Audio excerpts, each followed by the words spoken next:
This is the Food for Thought, Food, Farming, and Climate Change Summit, Day 2.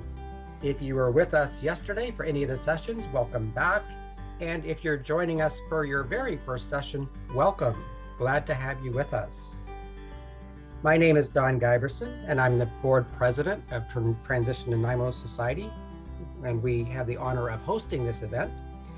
And it is my pleasure to be your moderator for this session. I want to start by acknowledging that I am living as an uninvited guest on the unceded and traditional territory of the Tsunamic First Nation, and in particular, the area known as Stalilit, which in the Hulkaminam language means base of the mountains, colonially known as the area of Departure Bay in Nanaimo. And for me personally, I see the work that I'm doing with Transition to Nanaimo as one of the ways that I can give back as a respectful guest and neighbor on these lands. And I'm really thrilled to introduce our presenter for this session. Connie Karamoto has been teaching horticulture for over 30 years and gardening for even longer.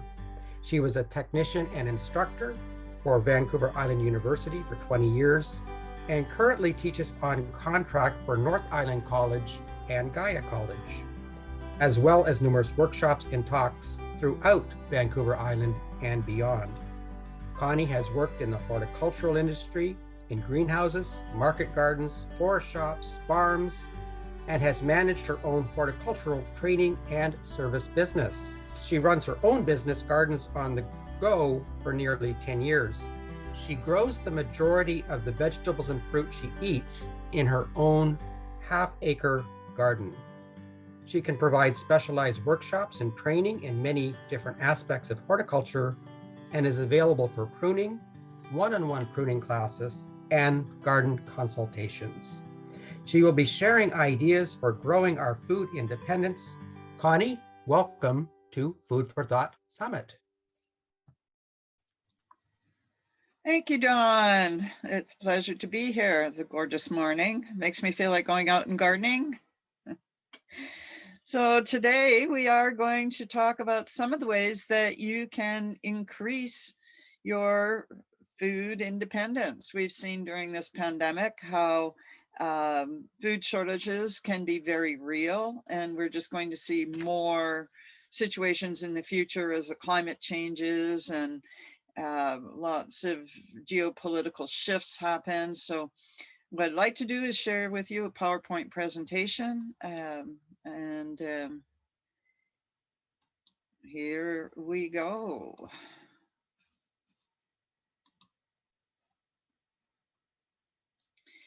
So this is about growing our food independence, different ways we can do that. So why is it so important that we take control of our own food? Well, food is life. We eat every day. And if we start to take control of our food, it really can be a sense of empowerment because it's a very important aspect of life as a human.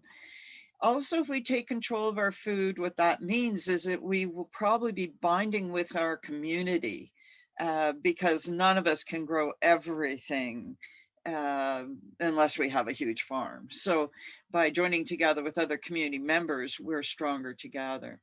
We can transform our food system.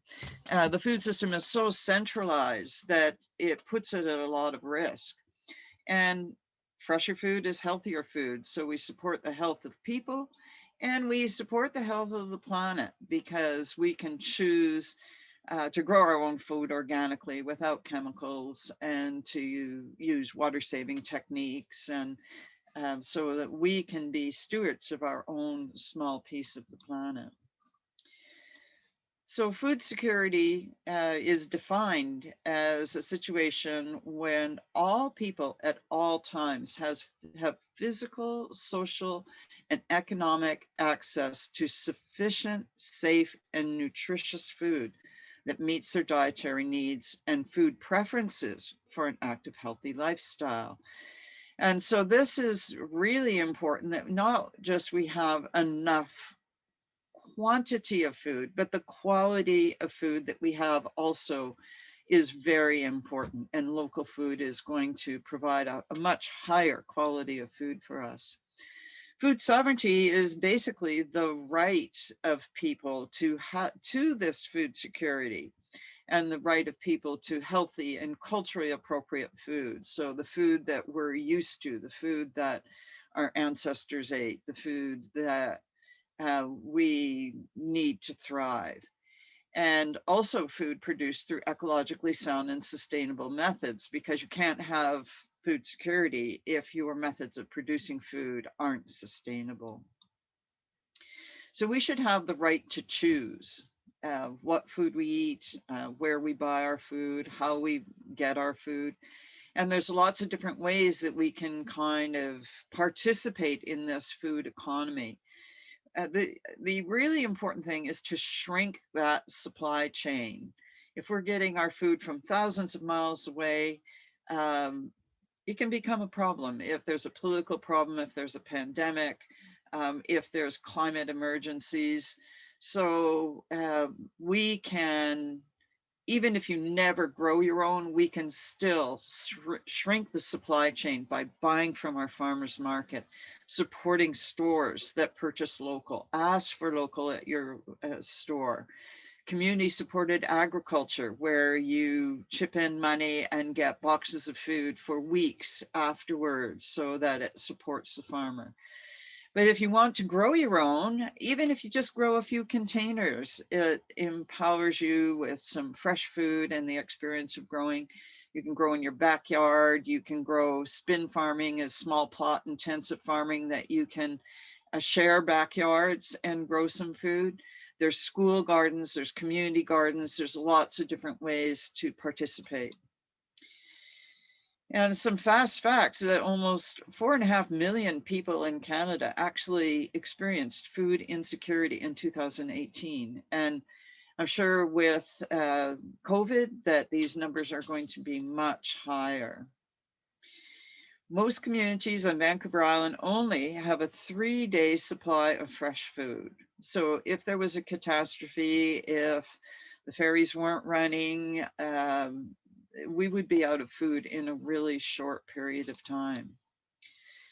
And due to climate change, droughts, forest fires, pandemics, labor shortages, soil exhaustion, as you can see in this picture, future fossil fuel, political and social economic issues, food coming from the US is going to be less dependable, more scarce, more expensive. Canada imports around 183,000 tons of lettuce from the US every single year. And lettuce is something that most of us, even in the colder parts of Canada, with the use of a cold frame, can grow year round.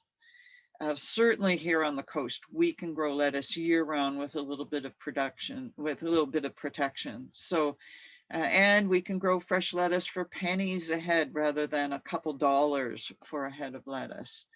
So this is one thing that we should be self-sufficient in.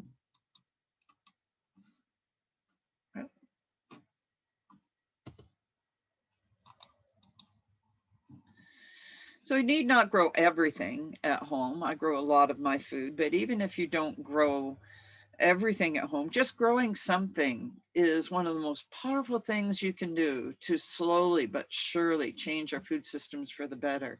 Once you start appreciating fresh food, it's really hard to go back. And I think people will ask for it more. So when we start talking about local food, we start talking about community and building community, because there is a very strong community of people who produce food in this area and they need our support. So by buying food at farmers markets, by participating in community gardens where some of the food gets shared with less fortunate members of our community, we can really build up our community, because we're only as strong as our weakest member. So that's a really important part of a local food system. So we can also build community by helping out at school gardens. And there's a number of school gardens in Nanaimo: John Barsby, Fairview, Georgia Avenue, Park Avenue, Brecken, Departure Bay, Cold Tyee, and there's a whole list of them on the Nanaimo Food Share. And one of the things that Dover Bay has done is form an eco club. And so this raises awareness of the ecology, and we are really lucky today to have some members of the Dover Bay Secondary School Eco Club with us, and they'd like to tell us all about their exciting programs. So Mika and Tian, welcome, and let's hear about your wonderful program at Dover Bay. Thank you. Hi, my name is Mika. Hello everyone, my name is Tian. And we're from the Dover Bay Eco Club. We're a great club run by students. Our goal is to make both Dover Bay and its surrounding community a greener and more environmentally friendly place. We have many different activities and events throughout the year. All the things that we do are in the suggestions of our members, and we're always open to new ideas and collaborations. In the past, we have currently done a lot of tree planting, stream keeping, forest visit surveys in the community. Just last year before COVID, we planted over 400 trees in Seabold and Neck Point Park. Also, we're currently working with a lot of new initiatives in school, such as the recycling stations, having compost, recycling paper, pen, ink cartridge, and garbage bins on the hallways instead of in the classrooms. Is to reduce the amount of garbage bags being disposed daily. Another one of our initiatives is a school-wide school cleanup. It's having teachers sign up for their classes to pick up garbage around the school, and many more. One of our long-standing projects is the food forest. The idea has been an ongoing process by our alumni since 2012. Finally, after 5 years of getting permission, funding, and planning, the garden was built from scratch by club members back in 2017. We built the wooden boxes, had fences, put soil, wooden chips, and started planting. Since 2017, I have been in charge of the garden. There were lots of challenges regarding maintaining the gardening, especially watering the plants for 2 hours every other day in the summer before we had the sprinklers installed. Also getting enough volunteers and pulling out all the weeds throughout summer. The food forest not only teaches us about where our food comes from, but also the process of planting, nurturing, and harvesting. I was happy to be in charge of it for 4 years until Tian and Bonnie took over it. Nice. Fantastic. So on the topic of growing your own food independence, we thought it would be helpful to do a presentation on what we do to maintain our food forest throughout the year. And this can be applied to any community garden or other school gardens, or if you were to start your own backyard garden. So here is a picture of our food forest during the summer in all its glory. And so we start with spring, and during spring we do a lot of planting. Some of the plants we start indoors and others we start outside. So for the indoor plants, we have a indoor greenhouse, which we'll have a slide for later on. And for the outdoor plants, we usually do a big weeding session in the beginning because usually our garden beds are infested with weeds during winter. So we would do a big session where everyone goes into the food forest, pull out all the weeds, take a big rake and mix up the soil and bring up the good soil that underneath back to the top. And after that, the garden beds are good to plant directly. And then our planters that we start indoors, we also gradually bring them outside as the weather gets warmer. And so moving on to the indoor greenhouse that I was talking about. We have this set up in one of our classrooms at school. And what we do is we have plastic containers to hold our little planters. And we have a wood frame over top of the containers, and we hang LED lights. These lights are timed so that they light up for specific hours of the day and they close down at night. So to mimic the sunlight cycle. And then we put a layer of mylar sheet over it that just helps reflect the light and keep it within the area and keep the plants warm. So when the weather outside is nice and sunny, we start to transfer plants from indoor to the greenhouse outside. We use it every year as it makes the surrounding of plants hot and protected from strong wind or rain. Once they grow bigger, we transplant them onto the other beds. Fantastic. Now we move on to the summer.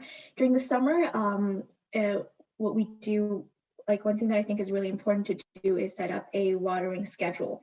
So what we do is we talk to some committed members and see how many of them might be willing to stay during the summer and come to the food forest once every week to water. And hopefully if we get 5 or 6 members on board, then we can have everyone one person take care of each day of the week. And so no matter what kind of garden it is, I think it's important to have a watering schedule if you're working with a community, because these plants do die really quickly if they don't receive water regularly.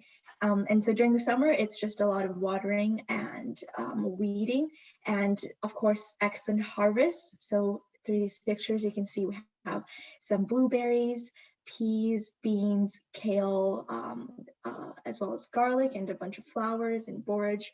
And that's just a few of the examples. And so during the summer, I usually come here into the food forest and grab some fresh vegetables and fruits and make delicious recipes such as strawberry rhubarb pie and stir-fried asparagus, which I think is really delicious as well. And so as a transition between summer and autumn, we start to do some seed harvesting. And so late summer, we usually do just some rough harvesting. So if we have kales that are ready to harvest, we just roughly cut them up and put them in containers. And then later on during autumn, we would break them down into smaller pods. And we usually do just a very, back to the previous slide, we usually just do a very rough sorting during the summer, as long as we can break down some of the hard shells and put them into containers so that they're easy to store. We're good for summer, and it's during the winter that we do more detailed sorting. So here are just a couple of examples of pictures taken from last summer when we did seed harvesting. And then moving on to autumn, this is when it's back to school season, and we usually get a bigger crew out because everyone is back at school. And so to kickstart the year, we usually do potato harvesting, and that gets everyone super excited. We have some pictures here, top right corner. And we also harvested some pears and apples and carrots from our garden as well. And then another thing we do during autumn is we get a big crew out to do a fall cleanup. So usually we have a lot of dead leaves laying around that we clean up so that they don't rot, and as well as dried up plants and branches that we clean up and put into our compost. Here you can see we had a lot of overgrown nasturtium during the summer, and we pulled all of that out and cleared out the area there in front of our compost bin. And another thing we do is we have mulch around our food forest, and this just helps keep weeds out and the soil healthy. And usually by the autumn, by that time of the year, the mulch from the previous year has already degraded. So we would take a wheelbarrow and go around our school to collect any fallen pine needles and just pile that on top of the old layer of mulch. So yeah, the autumn is just a great time to do big maintenance and clean up in the food forest. One of the reasons that we have the food forest is to eat. This is one of our biggest events year-round, and students came by and just picked their own vegetables. And by the end of the year, we did a salad party just before COVID, and hopefully one this year too. And we also have some leftovers. Those leftovers, we donate them to organizations such as the Fish and Loaves Also, some community people will just go buy our food for us, and we just ask them if they want some and just give it to them. That's good. Awesome. And so then we move on to the last season of the year, the winter. And during this time, we keep ourselves busy with seed sorting. So as I said earlier, during the summer, we usually have just big containers of roughly cut down seed pods. And so during the winter, we would break them down and sort them and put them into little envelopes, as you can see here on the bottom right, and make everything all organized. And something else that we do is test seeds for germination. So we know which ones we can use for planting the following year.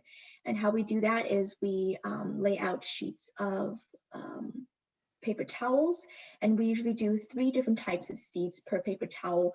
We just write the name of the seed that we are laying down, and we lay down a row of that type of seed, put it inside a big Ziploc bag, and use a spray bottle to wet the towel, not soaking wet, but just an even generous coating of water.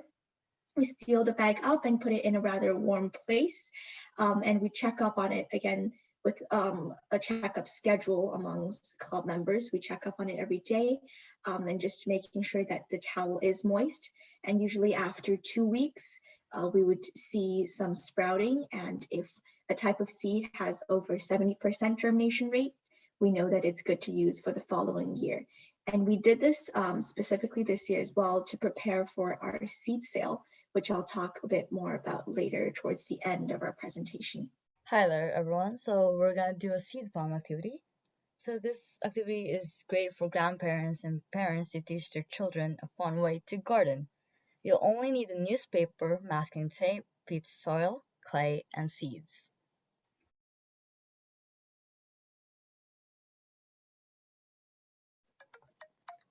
So first, cut the newspaper into small strips and get a circular object to roll it. And just roll it. And by the end, just close the inside of the newspaper as it turns into a pot.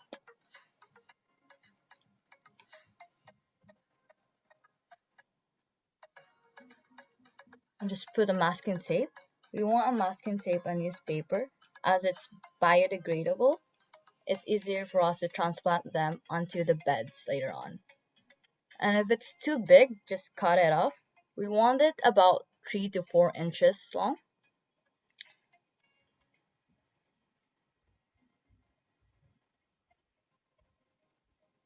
And now, prepare for soil. Right now we have the peat soil and clay.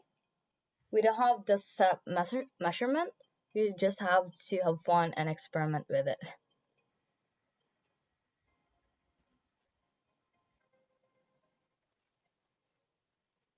And then just mix it up.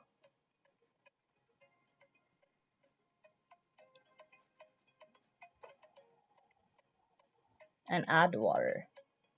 The right texture should be like butter. If you add too much water, it will end up like a soup, which you don't want to. And if you add too little, it'll fall apart like a sand. You want it as moist as possible to create a soil ball.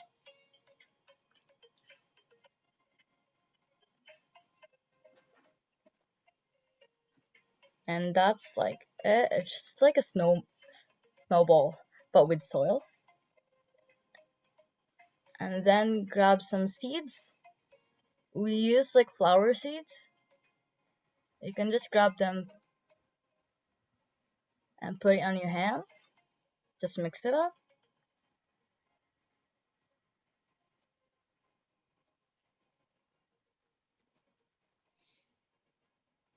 And when you're ready, just grab the seed bomb and just roll it.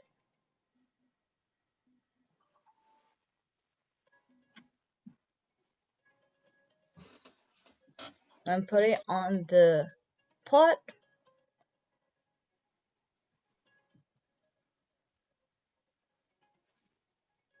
Right now it's too big, so later on you can just cut off the top of the pot just on top of the seed bomb to make it a bit sturdy. And this is just another angle you can look at from.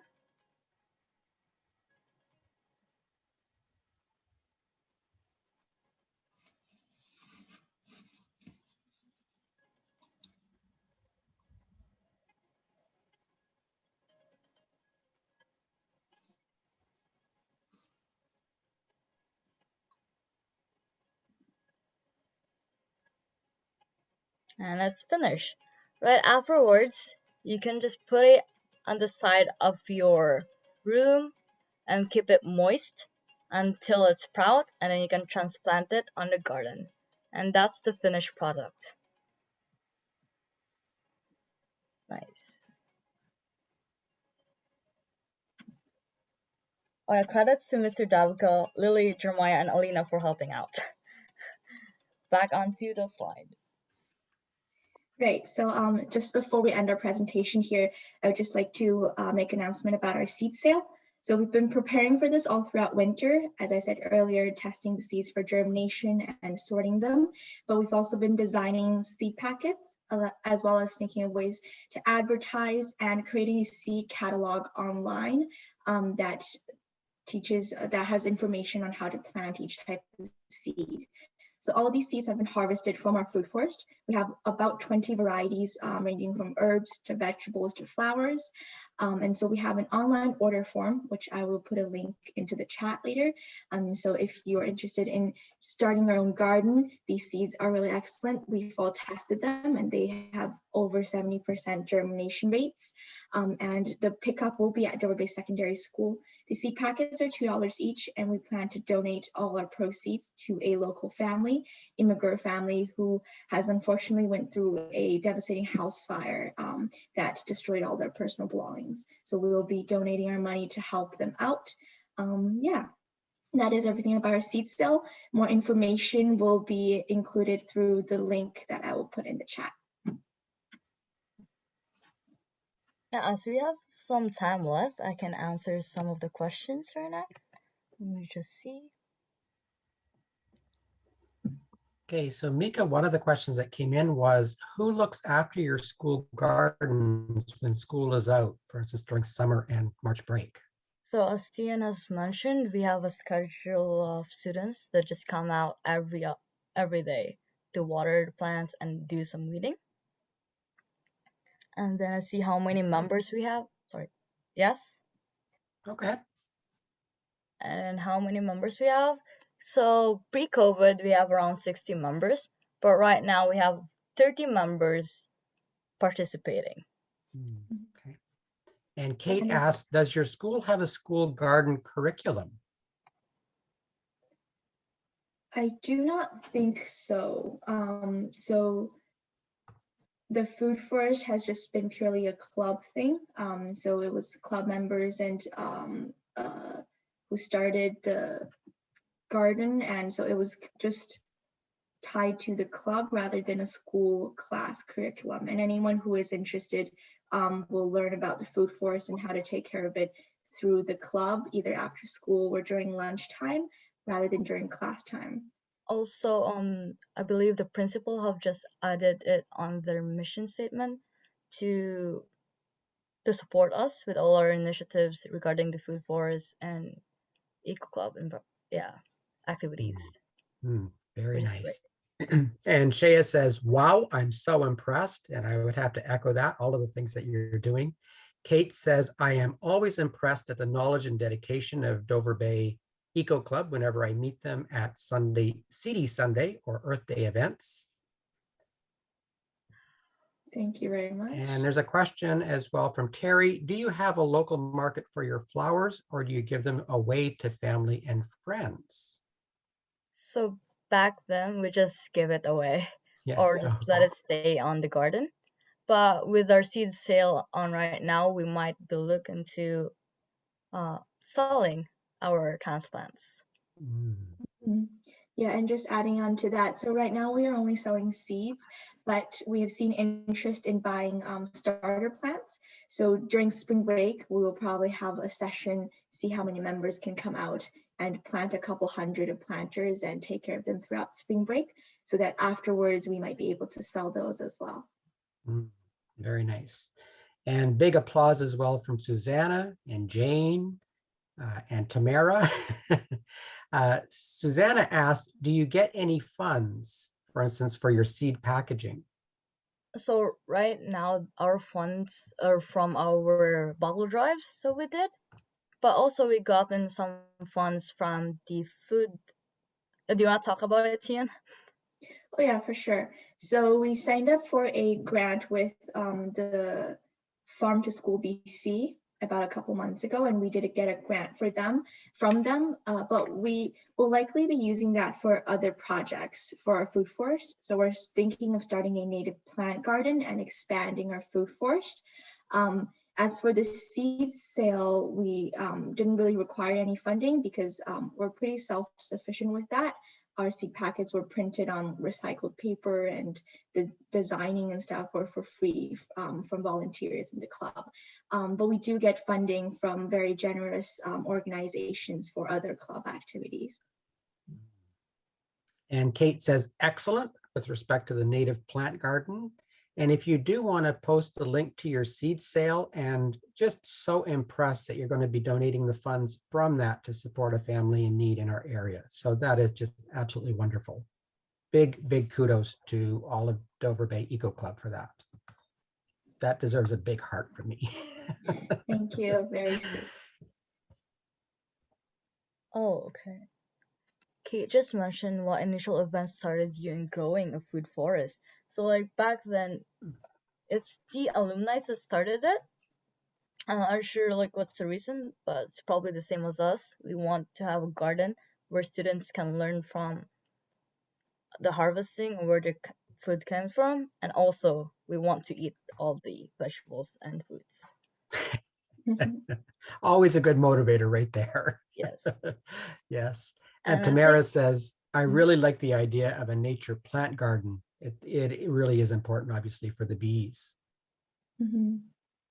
Yep, that will probably be another very long-standing project. We are just at very beginning stages right now, but hopefully we'll make it work. Let's see.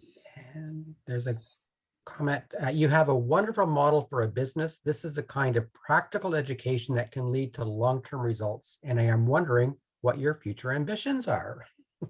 Ooh. so, do you want to go ahead? So right now, our future, like for the Eco Club, we want to expand it to elementary school. So we want to help them have their own food forest. And that's probably my future ambition for that one. Do you want to add anything, Tian? Yeah, for sure. So definitely expanding into the community. We're trying to collaborate with community organizations as well. And I think last year before COVID, we wanted to connect different high school eco clubs, and we actually were in touch with them for a little bit. And another thing would be to expand the native plant garden. So right now we are just thinking of planting native plants in the area in front of our food forest. It's just about like 18 meters by 2 meters. But hopefully if that works out well, over the next couple of years, we want to have native gardens in all different areas around our school until eventually all our fields have native plants, as well as labels next to plants with their native name and probably their properties. Some plants have medicinal properties, and that will just hopefully get students interested in planting as well as learning about native plant and the beauty of our ecosystem right here. Very nice. Very nice. And Shelley says that there is a sustainability course that was developed and approved by the school district, but it has not been offered yet. And she suggests asking your principal about this, or asking the school district to offer it to your students next year. Ooh. A great idea. Thank you for that, Thank Shelley. you very much. All right. Well, thank you everyone for your questions, and we'll turn it back over to Connie. That is amazing. That was really a wonderful presentation, and I am so impressed with what you are doing. It's really exciting. And I wish I had had the opportunity to do that in high school. That would have been wonderful. So kudos. And I really, I really need the link because I want to buy some seeds from you. So that would be great. And you guys are part of what's happening in transforming food systems. When young people learn the importance of food and how to grow food, it does help to transform the food system. And our food system really needs some changing. Um, when we create our own food supply, we challenge the status quo of the centralized, you get what you get in the store sort of mentality. And it really does grow more equity, it grows more resilience, people come away with more skills. And growing our own food can really decrease the dependence on a polluted corporate food system.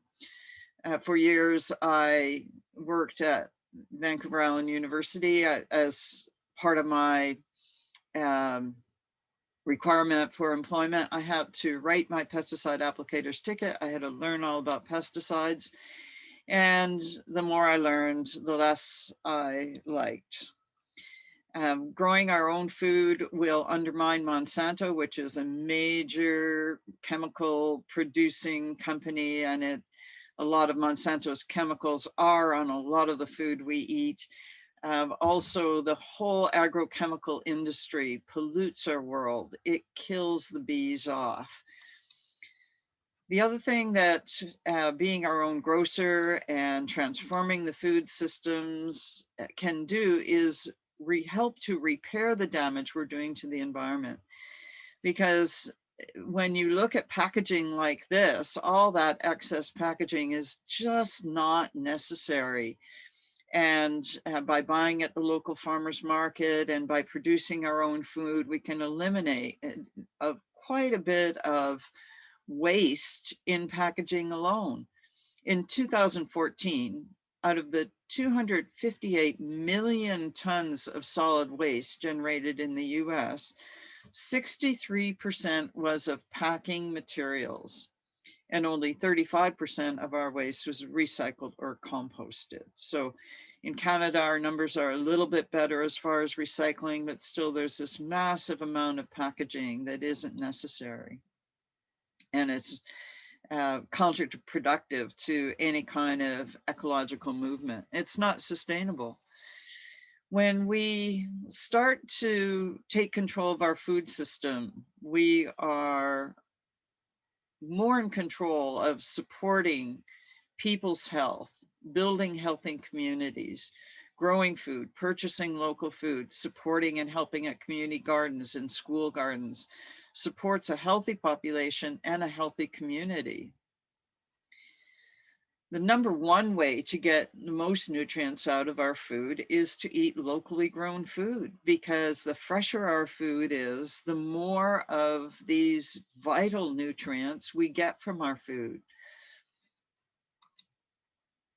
Spinach and lettuce, for example, can lose up to 90% of the nutrients within the first 24 hours after harvest. So if something is coming from California, even if it is organic, by the time it gets to us here, it's lost a great majority of its nutrients. So we're eating the food, but we're not getting the maximum amount of nutrients.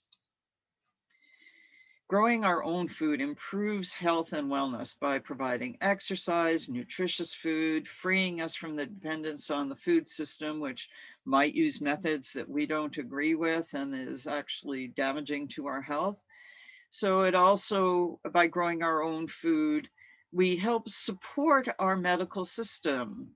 We have a good medical system in Canada, and but if we don't pay attention and take responsibility for our own health, we really can overtax that system. We've got a large demographic that's going into the years when they need the most care. And our system can be really strained if we don't take responsibility for our own food, for our own nutrition, and our own health. And growing our own food is a great way to do that. Because when we plant our own food, we can make sure that we do it organically. Organic food has shown to have more nutrients, more antioxidants, more the compounds that kill the free radicals in our body, more nutrition, especially when it's fresh and local. And if we grow our own food, we can ensure that it's not sprayed with harmful chemicals. So this is great news for you, your family, the environment, your community. Eating healthy food it creates a chain reaction that makes the whole community more healthy. When we garden as a family, kids are more likely to eat produce that they help to grow. And so we send off our children on a path of eating better and remaining healthy throughout their lives.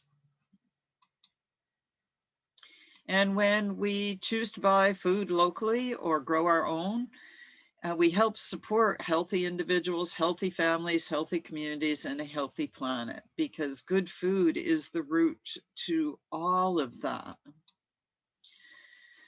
The other aspect of growing our own food is that we can be mindful of our water use. Agriculture accounts for about 70% of the world's water usage and is responsible for about 30% of greenhouse gas emissions. And so that's a result of our large scale farming. It's very difficult to control all the variables when you've got a huge farm. And so if we bring it down to scale, we can increase the water holding capacity of our soil. We can use our irrigation wisely. Most of us who have small gardens don't depend on fossil fuel machinery to help us with our gardens. So in all those ways, we support a healthy planet and reduce the inputs. Even a lot of our small farmers here on the island, they very infrequently use equipment that uses fossil fuels. So the other reason to grow your own food and be your own grocer is because of the pesticides that are sprayed on food in many agricultural areas.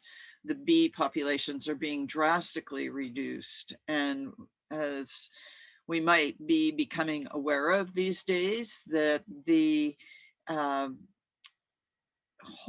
our whole food system is pretty well based on whether these bees can do their work or not. So if pollinators are being compromised because they're being exposed to pesticides, then it's going to affect the whole food chain. And for human sake, 90% of our population have pesticide residue in our bodies. So it's not something that's just happening out there. It's not something that we can really continue to ignore. Pesticides are tested for acute toxicity, but not chronic toxicity. So what that means is if basically the pesticides do not kill the test animals in the first 3 hours, then the pesticide is considered safe. So really inadequate testing, because there's no consideration given to the long-term effects of consuming small amounts of pesticide over a very long period of time. So by knowing your local farmer, knowing the methods that your farmer uses, ensuring that they're organic, when you grow your own, you ensure that it's organic, we really help not only the ecosystem, but our human ecosystem and the generations to follow. Know that sometimes, for me anyway, it seems that our environmental issues are really quite overwhelming. You know, I have people talking to me almost every day about different issues that really need attention. And sometimes I really get overwhelmed, and I have to pick and choose which issues that I want to sort of invest my time in. But one of the easiest ones I found for me is just growing some of my own food, growing my own food, buying the food that I can't grow locally, is something that many of us can do to help our health, help ourselves, help our community, help our planet.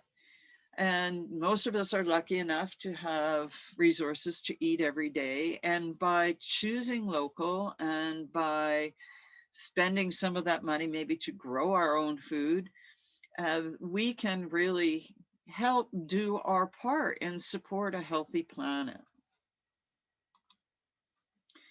If we can't grow our own food, and many people don't have the space to grow their own food or the mobility to work in a garden, so even then, try to buy some of your food from local producers. And you can just Google farmers markets near me. And I've done this all the places I've traveled even. And the Google comes up with the farmers markets that are close and the times and the locations. So I've done this in many places of the world now, and it always seems to work. Nanaimo has an online farmers market. Port Alberni has an online farmers market. Duncan area, I believe, has an online farmers market, and there's probably more that I don't know about. I'm sure that Vancouver does by now. Nanaimo, Arrington, Qualicum Beach markets are the closest to me, are on Saturday mornings. And what's nice about farmers markets is that many farmers also sell young plants for you to get your garden started. Hopefully Dover Bay will be doing that. And what's wonderful about buying seeds from local sources is that you know that the seeds and the plants are adapted to this climate. And so by buying seeds from someplace like Dover Bay, for instance, you know that those plants have thrived in our climate long enough to produce seeds. And so that is really an advantage, because if you buy seeds from places where the climate is very dissimilar to ours, then you're not really sure if those plants will be adapted to our conditions. So by shopping local, by shopping at farmers markets, buying young plants and seeds from local, and buying local produce, we really can help our community and our planet. The other reason to grow your own food is to save money. Heads of lettuce in the store, $2.48, $2.50 at sometimes, and yet a package of lettuce seeds, 266 seeds for $3.29. So really all you need to add is some time, attention, and water. You can grow your own lettuce even if it's in containers.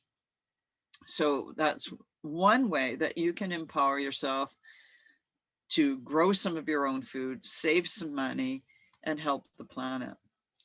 And if you're interested in growing your own food, we have a wonderful course coming up through Nanaimo Transition, and it's called Be Your Own Grocer. And it's going to include everything you need to know about growing your own food. It's going to be Saturday mornings via Zoom. So you can start your weekend out with some growing knowledge that's going to be appropriate to the class or the what is happening out in your garden at that time of year. So you can take your knowledge, there'll be a worksheet provided, and right away you can use your knowledge out in your garden. There'll be lots of opportunity to ask questions as well. So we hope to mentor you through your garden. It should teach you everything you need to know to grow your own food, even if you are really new to gardening, even if you only have a container to grow in, even if you're just growing at a community garden or volunteering at a garden. It will teach you how to grow your own food. And the 12-week program is presented in 4 parts. So each part will be very season relevant, very timely for what's happening in the garden. Classes are Saturday mornings, and each class will provide a worksheet so that you can work from it to implement what you're learning in your garden. And there'll be question and answer sessions during the week, as well as right during the classes. And if you can't make that schedule, that's no problem, because all the classes will be recorded. You'll get not only the PowerPoint presentation, but you will also get the actual recording of the class so that you can listen anytime you want. So you're not tied to a Saturday morning schedule. So there's a link to sign up for these classes, and it will also be in the chat and available throughout the day through Transition to Namo on their website. And you can sign up for individual classes, one or all of them. But if you sign up for all of them at once, you'll save about half the cost. So it's a great deal to learn to grow your own food. This is a great opportunity for reasonably priced classes. And so you can register for all of these classes, for any one of them individually at $20 each. So if you feel you have the knowledge that you don't need the entire series, you can sign up for each one individually to get some specialized information. Or you can sign up for the entire 12-week program, and that ends up being a 50% discount because the whole 12-week program is only $120. You'll be provided with a recording of the class. You won't miss a thing if you have other commitments. There's lots of different benefits for growing your own food. Spending time outdoors, vitamin D, that vitamin D that we need so badly in northern climates. You get exercise. When I put on my step counter, I complete 3/4 of my steps just walking around my gardening. And fresh air and sunshine, vitamin D, stress management. It's been a huge stress management tool for me. I feel so lucky to have had a garden throughout this pandemic, to eat fresh food and to get stress relief. And you get fresh, inexpensive food. One of the reasons that I can afford to buy all my food local and organic is because I grow a lot of my own fruits and vegetables. And so every little bit does help.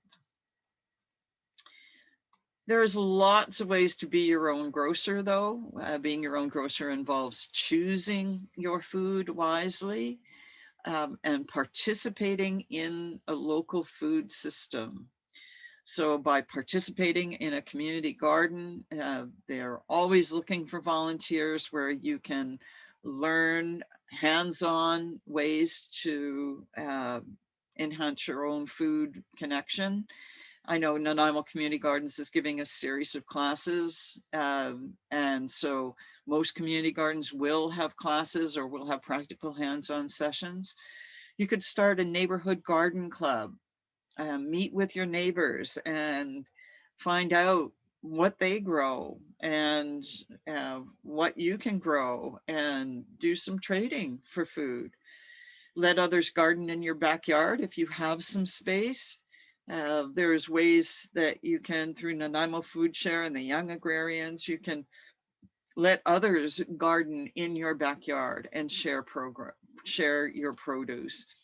There's gleaning projects in many towns where people will come to your place and they'll harvest the excess fruit, they'll harvest the excess vegetables, and you get some, the food banks get some, or Food Share gets some, or the organization that has done the gleaning get some to donate to a local community, and then the gleaners get some. So everybody wins, and it's way better than having your food be hanging on the tree, not being eaten, or the bears at it. So contact local Food Share to find out about the gleaning project. You could help at a school garden. I'm sure that Dover Bay and some of the other places that have school gardens would be delighted to put you on the watering roster to help out with some of the gardening and help out with some of the watering over the summer. You can grow a few containers of food on your patio. You can even sprout some sprouts if you don't have a patio. There's nothing like fresh food that you've grown yourself, and things like sprouts are so very easy to grow yourself and will save you money and are packed with nutrition. There's community supported agriculture programs where you pay the farmer up front. And these are very valuable because it helps the farmers with their startup costs for the year. Most farmers make marginal income. They do it for the lifestyle. They do it because they love it, especially small farmers. And so come the end of the winter, sometimes their funds are low for the startup costs like purchasing seeds or any equipment or equipment repair.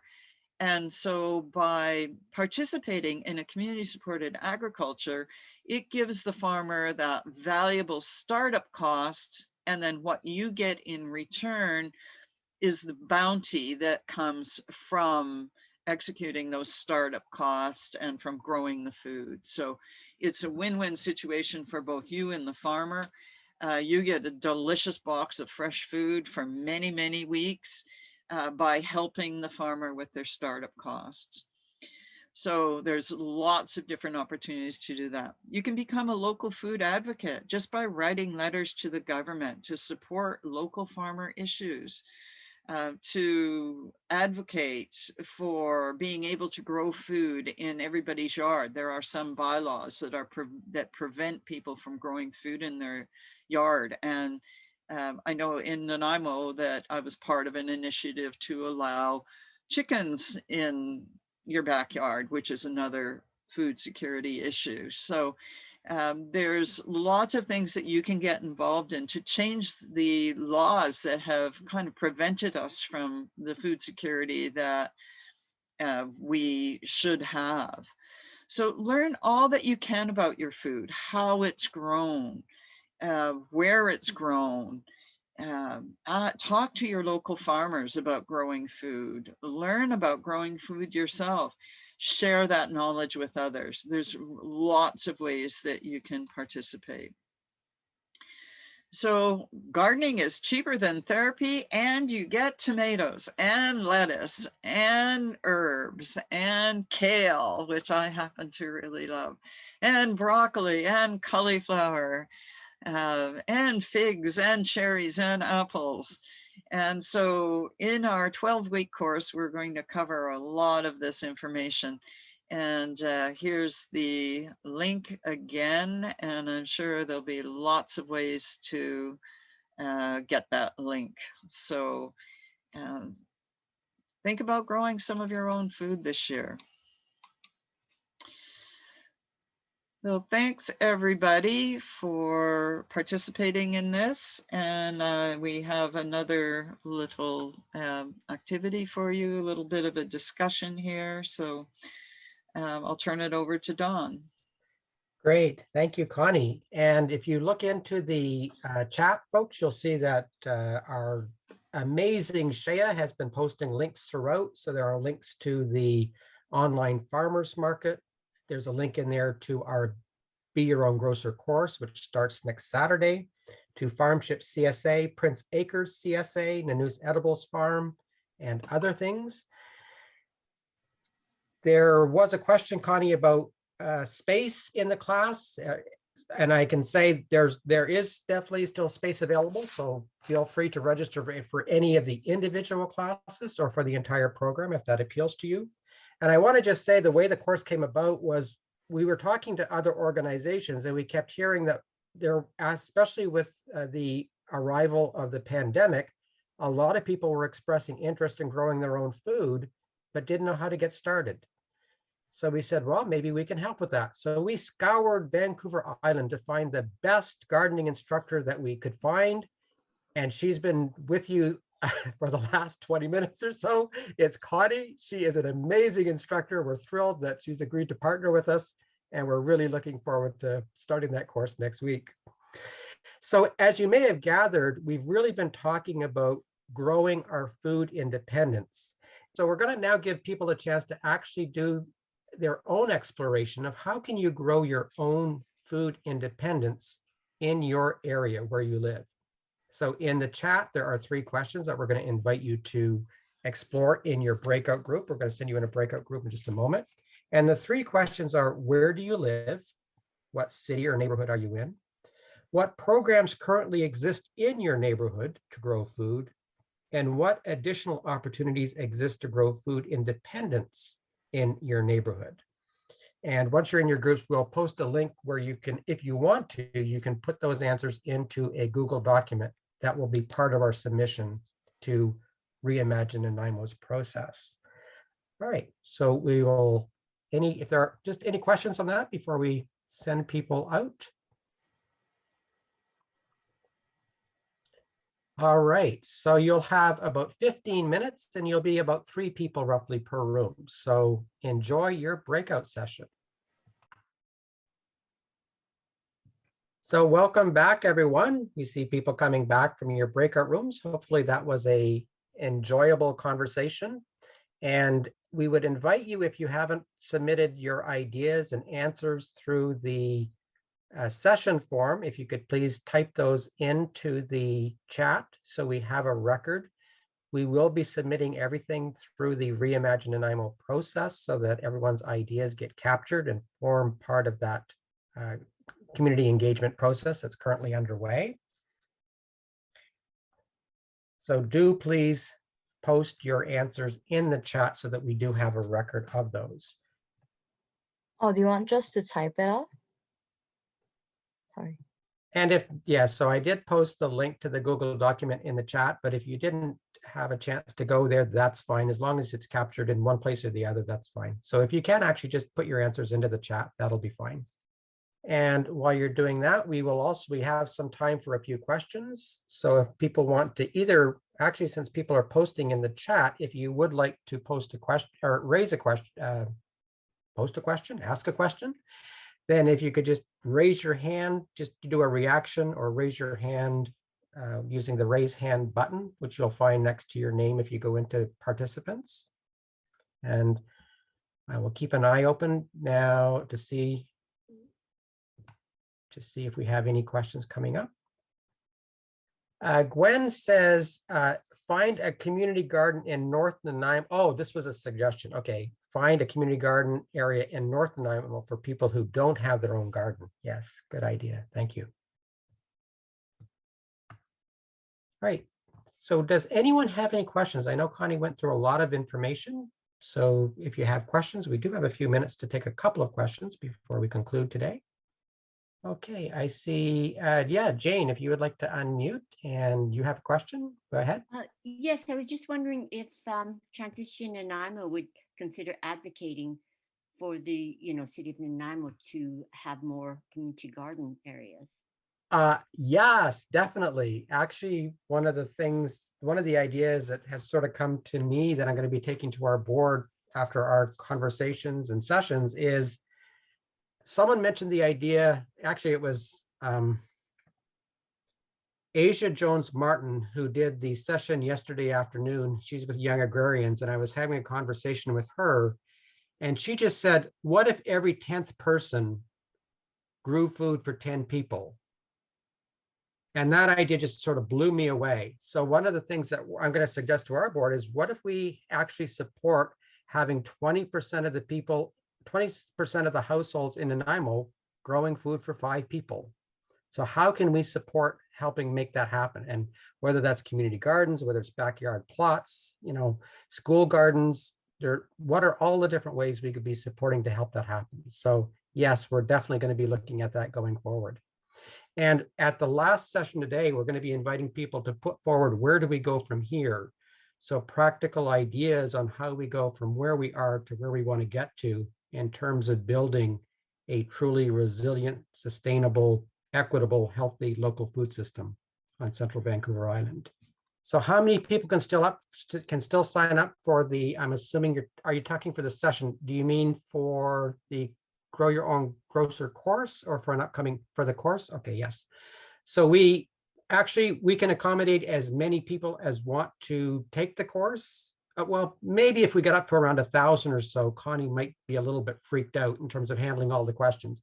But in terms of right now, our Zoom account can handle up to 100 participants, but if we get to 100, we would just bump up our account to accommodate more. So we can accommodate within reason as many people as want to attend. The only thing that gets a little bit complicated is that if there are a lot of questions coming in during the week, then it gets a little bit cumbersome. But other than that, everyone is welcome. Any other questions before we, maybe one or two more, if anyone has anything before we start to wrap up? Quite often I find if someone has a question about something, usually it's something that a few other people have questions about too. So if we have a huge amount of participants, quite often what will happen is that lots of people will have the same question. That's why I always encourage people to ask questions, because quite often there's more than one person thinking of the question that the other person is asking. So yes. And Sarah, just to confirm, Sarah, yes, the cost of the course is $120, $128, or whatever it is with the Zoom, with the fees from Eventbrite. So yes, it is only $128 for the entire 12-week course. The other thing Connie and I have talked about is, so the class will be on Saturday mornings. People will get the information. There will be a worksheet. They'll have a chance to take what they're learning and go out and start applying it in their own garden. We expect that there will be questions. So there will be a process for sending those in to us. And what we're going to do is in midweek, we'll do a recording answering all the questions that we've received during the week. And chances are there may be some questions, 3 or 4 people may be asking the same question. So that's how we're going to we'll either respond by email if it's a really simple question, or if it involves more of an explanation, we'll do it through a recorded video. So that'll be part of the midweek support as well. Am I correct there, Connie? That's what we talked about doing? Yes. Okay. Yep. All right. Yep. Just checking my memory was correct. yeah, I know, lots of details, lots of details. And All Dawn, right. There was a question Gwen was asking if we can turn our front yard into a vegetable garden in Nanaimo, or do you have to leave it as grass? Does anyone know the answer to that? I actually thought we could, but I don't know. I never checked. Anyone know? I believe that Nanaimo bylaw, there was a series of bylaws passed that said, yes, you can turn a certain percentage of your yard into a vegetable garden, but it still is a certain percentage. So it might be good to phone the bylaw officer and find out how much. There also might be restrictions in certain subdivisions. So I don't know where the legalities fall with that, if certain subdivisions can supersede the municipal law or not. Certainly stratas probably have Yes. the ability to restrict certain things. So probably best to check with your strata council if you have one, and check with the bylaw, because I'm not up to date with the Nanaimo bylaws anymore. So Yes. And Margaret makes a very good point. She said it's a good question to ask the councilors, and Transition Nanaimo is hosting a call-in show with 2 city councilors, Ben Gesselbrock and Tyler Brown, Wednesday at 7 p.m. And we'll send out the link for that. And basically it's an Eventbrite to register, so we know we have enough Zoom capacity for however many people want to attend. And you'll be able to ask your questions, and that would be a good one to ask Ben. We're going to call it Ben and Brown. Virtual Perfect. town hall with Ben and Brown, I think is what we're going to call it. So, all right. Well, and Dawn and Connie, I have a couple. Do we still have a couple minutes, or are we? we'll need to start closing up in maybe another minute or two, but yes, please go ahead. Okay, well, because there's a couple of minutes or a couple questions, I guess. For one, I know I'm in the Harewood area, and Laura applied for a neighborhood small grant, and a big piece is we're trying to get community gardens happening, go knock on the neighbors' doors. We understand we still can't do it in person right now. They want us to do on Zoom. I know Laura loves Connie, and she said, I would love to do something that there could be an online component with Connie. I know we get $500 per person. Everyone who applies gets $500. So I was just wondering if there's something we could work with you, Connie, to obviously within the BC guidelines, and that could be, I know we're running out of time, so maybe I could follow up after to see if maybe that could be laddered with somehow included with your 12-week presentation. or you're offering through Transition Nanaimo. Yes, Sure. and we can certainly connect afterward as well, Sarah. One of the Yeah. ideas that I was having, like, one thing you'll get to know about me if you hang around me is I usually wake up early and my head is just filled with all these ideas.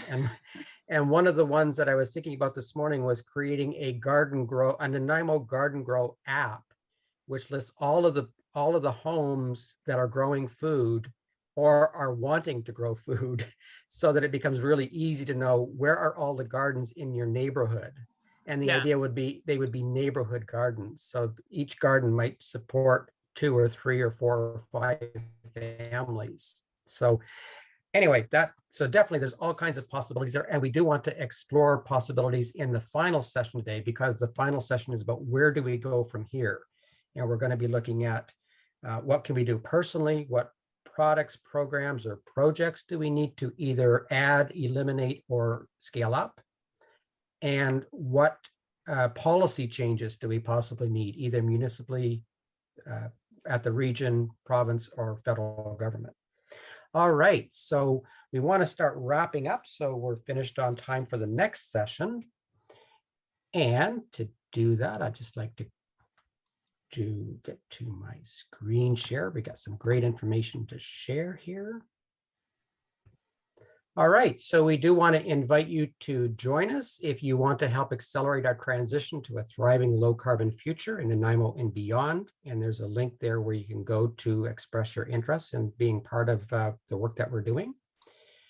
And of course, like all nonprofits, most of our financial support comes from people like you. So if you would like to do a donation, you can send an e-transfer to donations@transitionnanaimo.ca, or you can go to the website transitionnanaimo.ca/donate if you'd like to donate through PayPal.